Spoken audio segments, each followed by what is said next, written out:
Good morning. In this class, let us analyze the remaining types of elasticity of demand. In our last session, we have discussed the price elasticity of demand, and now let us study the income elasticity of demand, cross elasticity of demand, and advertising elasticity of demand. The second type is income elasticity of demand. What is it? Income elasticity is a measure of the change in quantity demanded due to a change in the level of income. So income is the major factor influencing the level of demand in this case. It can be measured by using this particular ratio. Income elasticity EY is equal to proportionate change in quantity demanded divided by proportionate change in income. So this can be written like this: proportionate change in quantity demanded, that is change in quantity demanded divided by original quantity. The denominator, proportionate change in income, can be written like this: change in income divided by change in income divided by the original level of income. This formula can be further written like this: delta Q upon Q into Y by delta Y. Then finally, the income elasticity of demand is equal to delta Q upon delta Y into Y by Q. Bring delta one side. So the final formula which can be used to measure the income elasticity of demand will be delta Q upon delta Y into Y by Q. It means change in the level of demand divided by change in the level of income into original income divided by original quantity of demand. Let us analyze this with the help of an example. When the income of a consumer was rupees 1000, the quantity demanded was 50 kg. When the income of that consumer increases to rupees 2000, the quantity demanded increases to 75 kg. Now, the income elasticity of demand can be measured by using this particular formula. Delta Q means change in the level of quantity demanded. 50 became 75. It means 25 is the change in quantity demanded. Divided by change in the level of income, delta Y. 1000 became 2000. So 1000 rupee is the change in the level of income into Y, original income, divided by Q, original quantity demanded, 50 kg.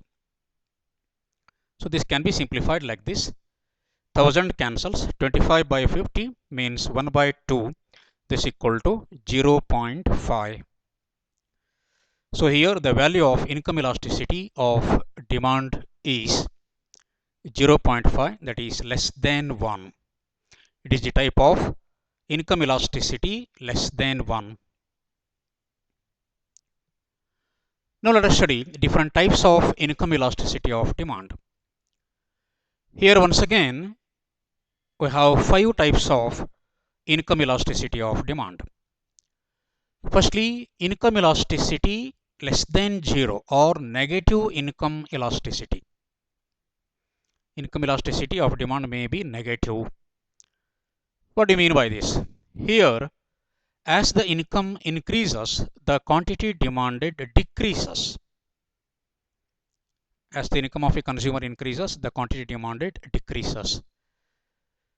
Therefore, in this case, the value of income elasticity of demand will be negative or less than 0. Second type is income elasticity equal to 0. What do you mean by this? In this type, whatever may be the changes in the level of income, the quantity demanded remains the same. It means demand is not at all responsive to the changes in the level of income, and demand will lose its elasticity completely. Therefore, the value of income elasticity will be 0 in this type. diagram is like this. Third is income elasticity less than 1. If the proportionate change in the quantity demanded is proportionate change in the level of income, it is income elasticity less than 1. Then the fourth is elasticity, income elasticity equal to 1. In this type, the proportionate change in the quantity demanded is equal to the proportionate change in the level of income. So both the proportions are equal in this particular type. Fifth one is income elasticity greater than 1. In this case, if the proportionate change in the quantity demanded is greater than the proportionate change in the level of income, that will be known as income elasticity greater than 1. So these are the 5 types of income elasticity of demand based on the degree of responsiveness of demand due to a change in the level of income. All these 5 types can be represented with the help of this particular diagram, and we have mentioned here all the types of income elasticity with the value of income elasticity of demand. Now let us study the third type of elasticity of demand.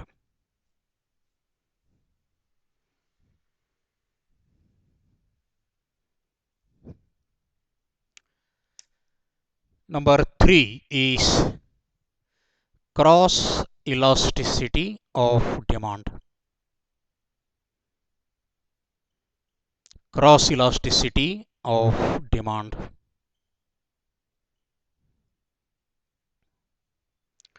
Whenever we make use of the word cross, it is relating to the prices of related goods. I have told you already that there are 2 types of related goods.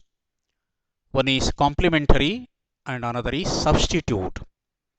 Any change in the price of one related commodity will change the demand for another commodity. So based on this aspect, we have another type of elasticity of demand, and it is cross elasticity of demand. So what do you mean by this and how it can be measured? Cross elasticity of demand EC is equal to proportionate change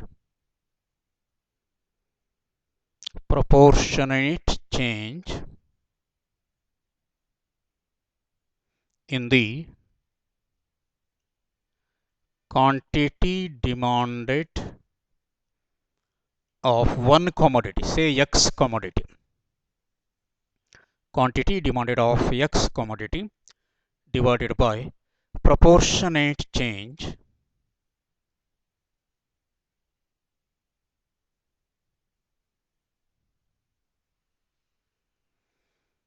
in the price of another related commodity, say Y. Here X and Y are the related commodities. They may be either complementary or substitutes. So proportionate change in the quantity demanded of X divided by proportionate change in the price of Y. This measures the cross elasticity of demand EC. How this can be written? In the form of formula. EC is equal to delta QX, that is change in the quantity demanded of X commodity divided by QX, original quantity of demand of X commodity. This whole is divided by delta P of Y divided by PY. Change in the price of Y divided by original price of Y, that is PY. We can simplify this formula further. EC is equal to delta QX divided by QX into PY by delta PY. Finally, cross elasticity of demand EC is equal to delta Qx divided by delta Py into Py by Qx.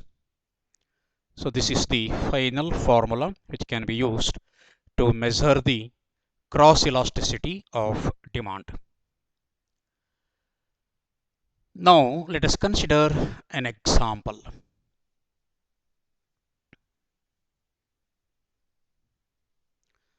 Suppose there are two commodities and they are related commodities. Suppose they are substitutes, say tea and coffee.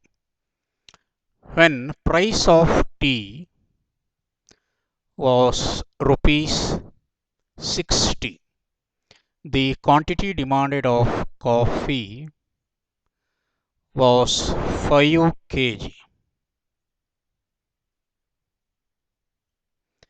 When price of tea was rupees 60, quantity demanded of coffee was 5 kg.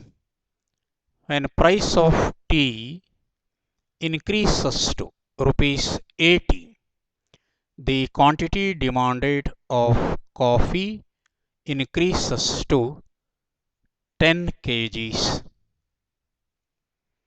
If suppose this is the data given, you can estimate the cross elasticity of demand. Now cross elasticity EC is equal to delta Qx, change in the quantity demanded of coffee. 5 became 10, it means 5 is the change, delta Qx, divided by delta Py. 60 became 80, therefore 20 is the change, into original price of Y commodity. Y is here.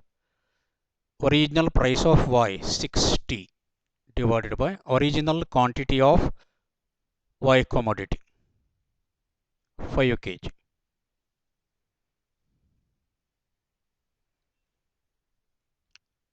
So change in quantity demanded of X 5 kg divided by change in the price of Y 20 into Py original price divided by original quantity. Okay, 5 cancels, 3. E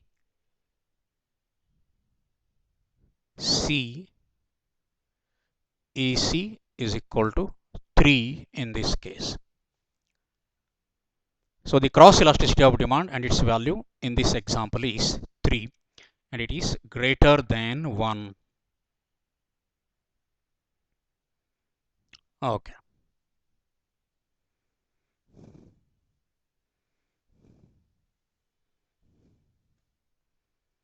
Now let us study the last type of elasticity of demand, number 4,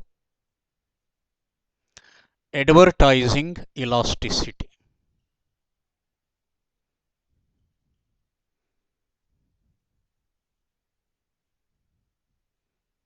Advertising elasticity of demand.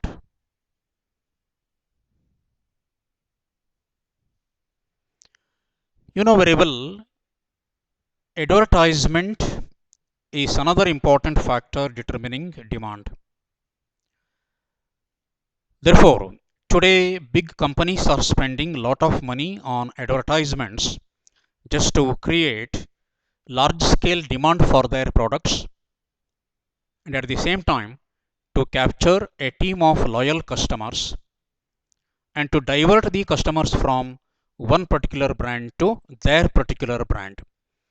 Therefore, advertisement expenditure or it can play a major role in influencing the level of demand. On this basis, we have another type of elasticity of demand. It is the advertising elasticity. It means the expenditure made on advertisements, how it can change the level of demand. This can also be measured with the help of advertising elasticity of demand. What do you mean by advertising elasticity of demand? It is a measure of the change in quantity demanded due to a change in the level of advertising expenditure. Or simply, advertising expenditure or advertising elasticity EA is equal to proportionate change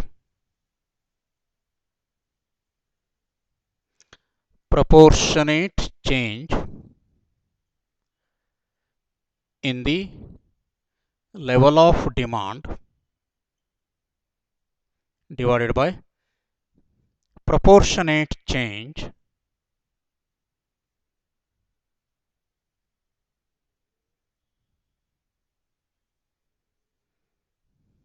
in the level of advertising expenditure.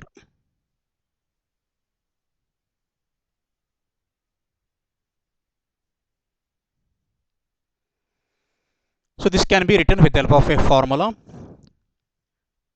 by using symbols as we've done in our earlier cases.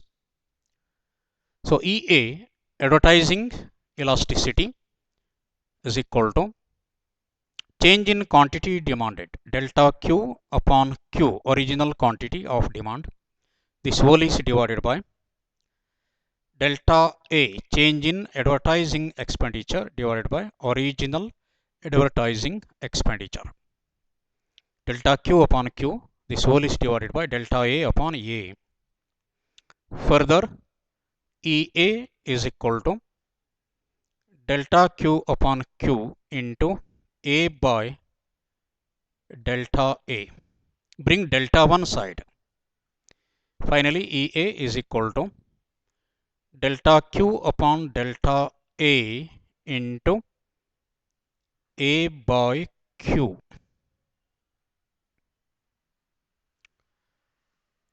Let us have an example. When advertising expenditure was rupees 1000, quantity demanded was say 50 units. When advertisement expenditure has been raised to rupees 1200, the quantity demanded increases to 75 units. Measure advertising elasticity of demand. By using this particular formula, we can also estimate EA is equal to delta Q, means change in quantity demanded. 50 became 75, so 25 unit is the change, divided by change in advertising expenditure. 1000 became 1200, means 200 rupee is the change, into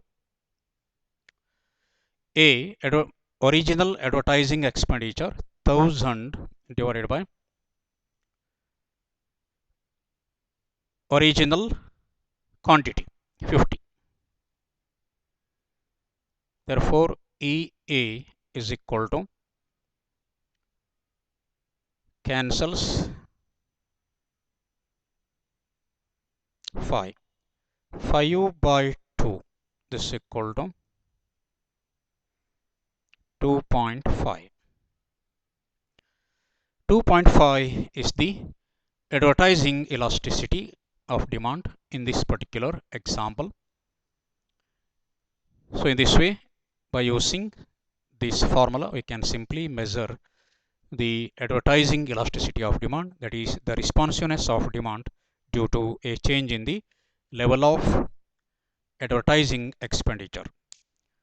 So altogether we have discussed the price elasticity of demand, income elasticity of demand, cross elasticity and advertising elasticity. So these are the four important factors which can influence the level of demand to a greater extent. On all these factors based, we can have all these four types of elasticity of demand, its measurement, methods to estimate, formula which can be used with examples and diagrams. So please go through with all some more examples and try to calculate or estimate different types of elasticity of demand. So with this, I am concluding. In our next session, let us start an important topic, that is demand forecasting. What do you mean by demand forecasting? Aims of or objectives of demand forecasting. We'll also study the methods of demand forecasting. We'll make use of the two important statistical methods of the demand forecasting.